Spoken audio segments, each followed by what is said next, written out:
Okay, so thank you, David. The Mass Health Council asked More Advertising to do some focus groups with teens around the issue of vaping. And so what was our research objective here? It was basically to learn from teens directly what their current awareness and knowledge was about vaping devices, the ingredients contained in them, and any adverse effects of use. We wanted to find out what they knew about it. And to better understand how common vaping was amongst these 4 distinct geographic locations and specific populations, and which vaping products they were actually using. And then lastly, we actually tested out 8 different advertising concepts with them, and these were advertising programs that were already in effect across the state and actually in the world. One we tested was in the Philippines. We tested a California State Department teen prevention campaign, along with a local county, a couple of local county campaigns in Kansas and New York. So I want to, for all of those researchers in the group, right, to understand that we all know focus groups are qualitative data, right? We did 4 groups. We talked to 30-something teens, okay, in 4 distinct places in Massachusetts. It's not a large enough sample size to say this is what happens across the state or in the country, but it was a representative sampling, and I think that we can start to learn from this information. We have to pull it apart to really understand what's going on. So in terms of geographic reach, we partnered with the Boys and Girls Clubs across the state to recruit and schedule teen focus groups in 4 locations. So Chelsea, Mashpee, Mattapan, and Waltham. So Chelsea and Mattapan, obviously 2 urban areas in eastern Massachusetts, Waltham, a suburban location, and Mashpee on the Cape. We did 4 1 hour and 15-minute focus groups amongst middle school and high school teens.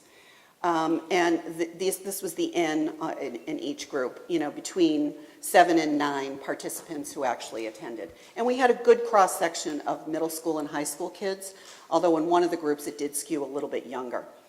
So here's awareness and knowledge, okay? Highest amongst teens in Mashpee and Waltham compared to our inner city groups in Mattapan and Chelsea. I'm talking general awareness of vaping and juuling and about product. Most of the Waltham and Mashpee teens were very aware about what these devices are used for, knew other teens who vaped, and described it as a popular trend that's becoming more normalized as it rises in population. And I use that word normalized because that was a word they used. It wasn't a word we put in their mouths. So they were saying, you know, this is becoming normalized. Now, we know that from social norming, you know, not all teens are vaping, but in their minds, if they know someone or know a group of friends who are vaping, they think that everybody's doing it. So to Vaughn's point, you know, we have to counter that social norm around awareness. Many of the younger teens, the 13 and 14-year-olds, had lower awareness and knowledge, which is hopefully what we had expect. But they even didn't understand the term e-cigs or e-cigarettes. When we asked them about that, they were like, I don't know what that is. But when we started to get deeper into the conversation around vaping, juuling, then their awareness started to go up. But e-cigs didn't really resonate for them as well as the terms. And I think Kevin was talking about that, right? We have to keep up with the industry because, you know, when Juuls became popular, everybody calls it juuling now. A couple of months from now, it could be another product. So we're going to have to stay with the lingo that teens are really involved with. In Mattapan, only one of the teens that was participating was familiar with Juul, and none had heard of Bose. And most of them, their knowledge, when asked what you knew about it, a lot of people said, oh, they resemble flash drives. And we know that kids are bringing them to schools. And so there was a disconnect, I would say, between our urban teens and our suburban teens in terms of knowledge with these 2 groups. Now, I don't think anybody would be surprised about this slide. The perception of whether vaping is addictive It varied across groups. Many were surprised by the likelihood that it could be addictive or is addictive because it contains nicotine. All right, they said, oh no, it doesn't. And I'll show you some actual quotes from these groups. They really don't think these products are addictive. They don't believe that because it's just vapor, they don't really understand that there's nicotine in these products. And some of them were pretty astute. They said, you know, becoming addictive depends on the person, whether substance use runs in a family, okay? And then they said, well, it also probably, you know, how often you vape. The more you vape, maybe then you could become addicted. But if I don't vape very often, then probably I'm not going to be addicted.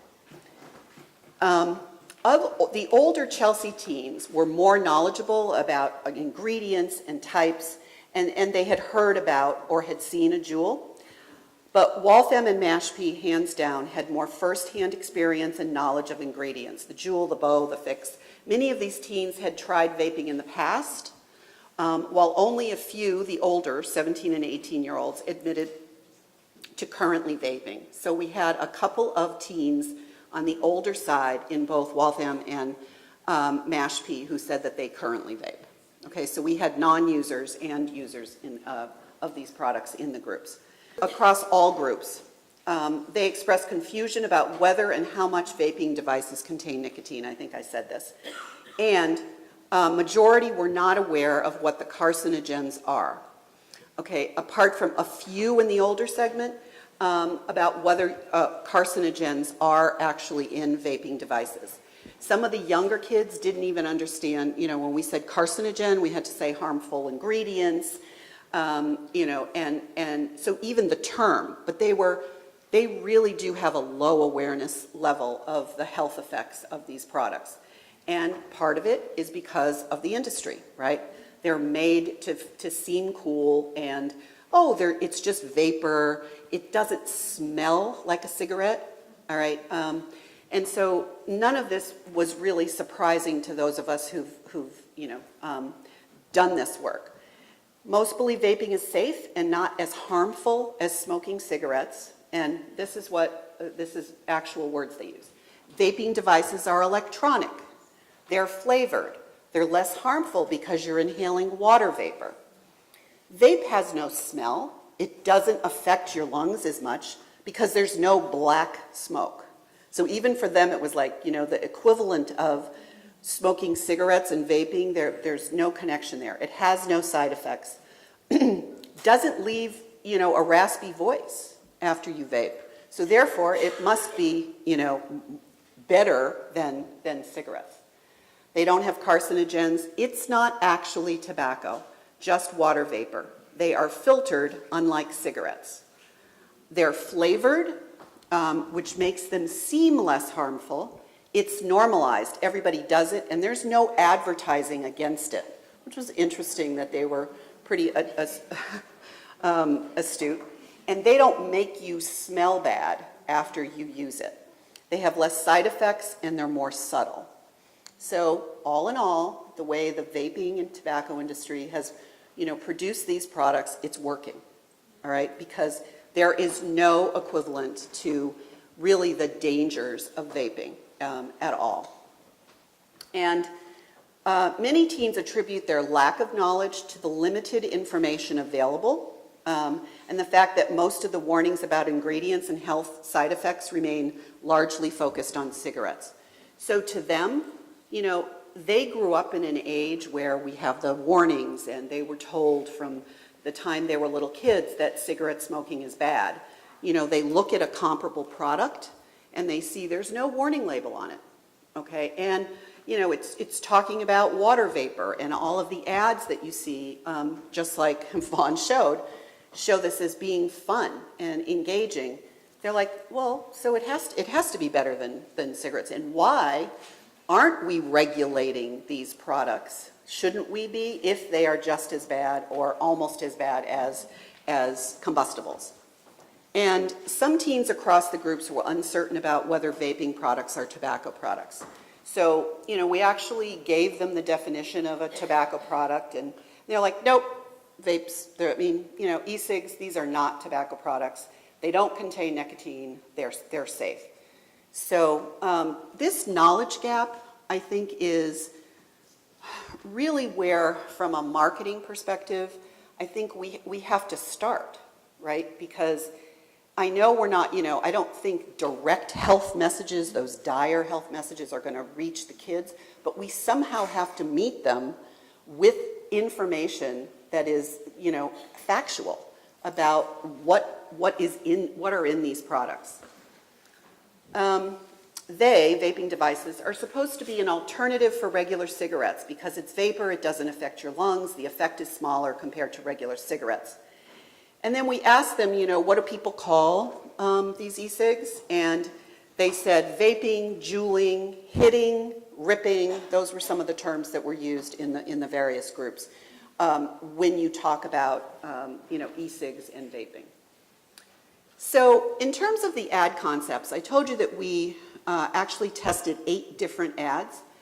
I'm only going to show you very quickly because we're running out of time, just 4 of them, the top 2 and the ones that didn't resonate. So believe it or not, the top performing ad, it makes me look cool. And it's obviously a teen, with actual vape coming out of their lungs. And they thought that the dragon trick imagery was appealing. It captured the attention. The younger teens, though, only read the headline and saw the visual. And you'll notice that there's all that very small copy right there on my left that the younger teens didn't even read. Okay, it went right by them. And that's something that we really need to take into consideration, where when we're marketing to adults, you can put a little more copy into your ads, but with teens, you have to be really straightforward. That headline has to capture it, and maybe one other sentence, and it has to be large. The younger kids said, there's no way I'm going to read all that stuff. Well, unfortunately, all that small copy was all about the health risks. Okay, so it was all the stuff we wanted, or from a public health perspective, we wanted them to read, but they said but yet when it scored, when we asked them to rank and rate, we had them put up around the room, and they went and put stickers on the ones they liked the best. This one, was a top performing ad. This actually is a campaign called No Vape, and it's out of the Philippines. And this one, it tastes like cotton candy. The visual of the child vaping was really impactful to them. They were like, whoa, whoa, whoa. You mean my little brother could be vaping this? But they also said that anti-vaping messages should be enlarged because this could actually be an ad for promoting the product. So they were savvy enough to say, and from a public health perspective, it's like, well, it could look like we're actually promoting the product. So, but yet, with the teens, they thought that was cool. They liked the visuals. The least performing ad was an ad called Hypocrite. It didn't resonate because the device itself, the pen, the e-pen, was a product that they said was used by more adults than kids. That kids are using Juuls and bows, and they're not so much using the pens. That's what these groups said. They had no interest in reading the copy after seeing the visual, and they said, oh, you'd probably see this in a doctor's office. That this would be an ad you'd see. So the thing is that the copy below it, vaping, you might think it's fun and cool, you don't get lung cancer, but you may get a nicotine addiction and other bad things. You don't know what you're breathing in, nobody knows, it's a totally unregulated industry, and you're paying to be their guinea pig. Okay? Interesting copy, nobody read it. Okay, and so we really have to think about the visuals there. There was also one here by stillblowingsmoke.org. And it's basically harmless. Some call it harmless water vapor, but it's neither water nor vapor nor harmless. Wake up. They really had a negative reaction to telling them what to do. Okay. And they thought that it was more pro-vaping, and it got lost in the message. It doesn't offer a prevention message. Their words, not mine. And it seemed to promote the use of e-cigarettes. And it was interesting that this one looked similar to one of the ones that they thought was good with all that vaping, the vapor. But yet, I think it was this message of, you know, wake up. And there was another one that we actually tested called Guinea Pig. And it was similar to some of the truth ads, some of our anti-tobacco messages a long time ago about anti-industry, like don't be fooled, you know, don't be had by the industry. The younger kids didn't get that message at all, didn't understand the connection between being a guinea pig. In summary, okay, now this goes against a little bit of what Vaughn says, but these were what these 4 groups told us, that they want to know a little bit about the risk factors and the side effects. They said, if you're saying that there's carcinogens, there's, you know, bad stuff in these products, if you're telling me that I'm smoking nicotine, you know, I'm breathing in nicotine when I'm using these products, tell me that. Make the connection between these vaping products and cigarettes. Because all of them said, oh, I would never smoke cigarettes, but yet some of them are vaping. So potentially making the connection that this could lead to cigarette use. And, you know, a couple of the kids, it was the older kids, this was not a large group, so I wanted to, but statistics on how many people would suffer the side effects from vaping. That I'm not sure how we'd put that in a headline message, but they said, you know, and they also said to us, we talked about channels of communication, and it didn't surprise me that they only wanted to see this information online, on gaming systems, on apps. So again, you know, we have to think about channels of communication and only go where they go, because they're not going to be, you know, listening to the radio. They're not going to. They don't watch television, or when the ads come on, they stream right through them. But they also said that, you know, wherever we go for the information, once I click on an ad, it's got to be quick and to the point, because I'm not going to spend a whole lot of time. Where adults, parents may want to have a lot more information, we better be really quick with our, you know, top 4 or 5 messages. It better fit on a mobile phone, and it better be, you know, quick and to the point. And given teens very limited knowledge in this group of e-cigs, it should be focused on the most commonly known devices to better resonate with the audience. The other thing that I think is that when you talk about social marketing campaigns, we have to start where people are at. And I think that because there's so much misinformation or non-information, okay, about how safe these products are, we have to do our job around that first, and then, you know, potentially move toward a behavior change campaign where the messaging shifts a little bit. And what you said, Vaughn, that, you know, prevention takes time, right? It's not something that you can do one and done, and you know, it's over and you think you've done your job. So I think the first step is education and getting the information into their hands, and then we have to worry about behavior change. So thank you.